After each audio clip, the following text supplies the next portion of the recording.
ماشاءاللہ ماشاءاللہ.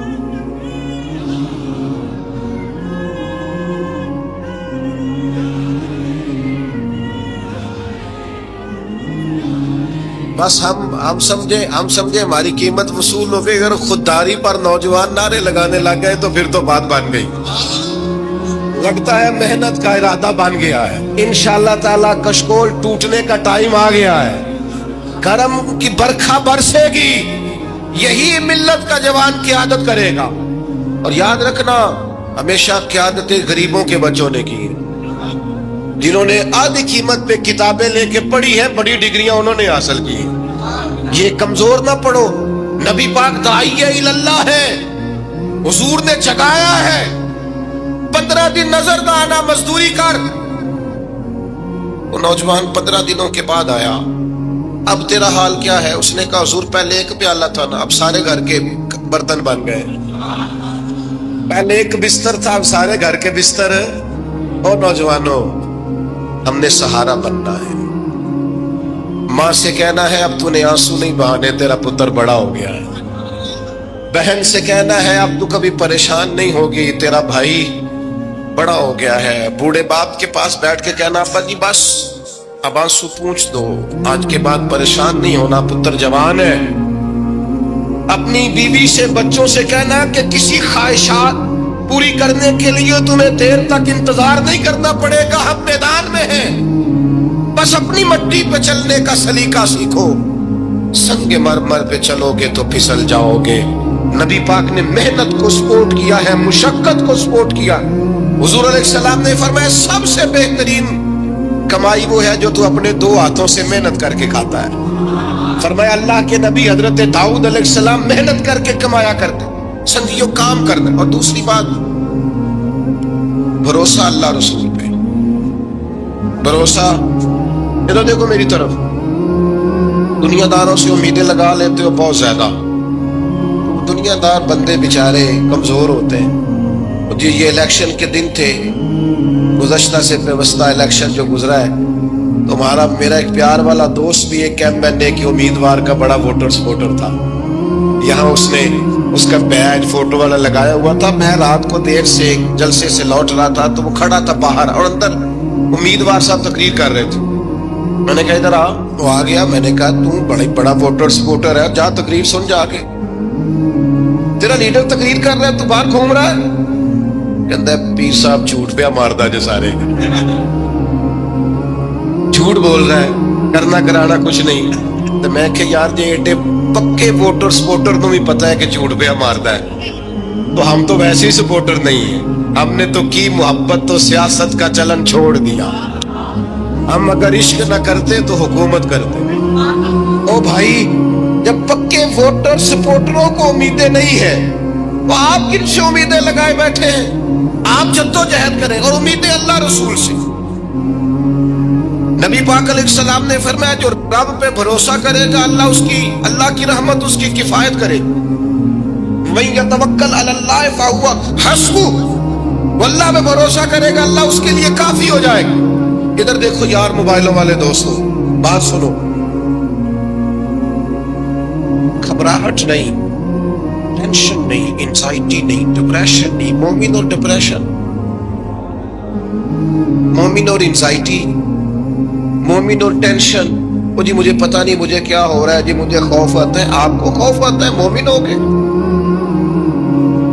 آپ کو یہ کرونا کے دن تھے تو مجھے لے گئے ایک سرکاری ہاسپٹل میں, آپ کچھ یہاں بات کریں, لوگوں کو حوصلہ دیں. تو ایک ڈاکٹر صاحب مجھ سے کہنے لگے جی مجھے نہ تنگ جگہ بڑی گھٹن ہوتی ہے, تو موت سے بڑا ڈر آتا ہے, قبر تو بڑی تنگ ہوتی ہے. میں نے کہا ڈاکٹر صاحب کچھ بھی کہنے لگے سانس ہی نہیں آتا, چاروں جانب سے بند ہے. تو میں نے کہا بچہ بھی تو ماں کے پیٹ میں سانس لیتا ہے نا. آپ نے تو سبحان اللہ کہا. وہ ڈاکٹر تھے, انہوں نے نہیں کہا. وہ کہنے لگی جو تے اماں لیندی صاحب, ہنستے نہیں جی, باتیں ہنسنے کو نہیں سنا رہا, میں فکری باتیں کر رہا ہوں. کہا وہ تو اماں آکسیجن لیتی ہے تو بچے کو جاتی ہے. تو میں نے کہا چلے ڈاکٹر صاحب وہ جو انڈے سے بچہ نکلتا ہے اس کے تو چاروں جانوں کوئی صورت نہیں ہوتی سانس. تو مجھے کہنے لگے آپ کہنا کیا چاہتے ہیں؟ میں نے کہا میں یہ کہنا چاہتا ہوں قبر کی 2 حالتیں ہیں. قبر دوزخ کے گڑھوں میں سے گڑھا بھی ہے, اور جنت کے باغوں میں سے باغ بھی ہے.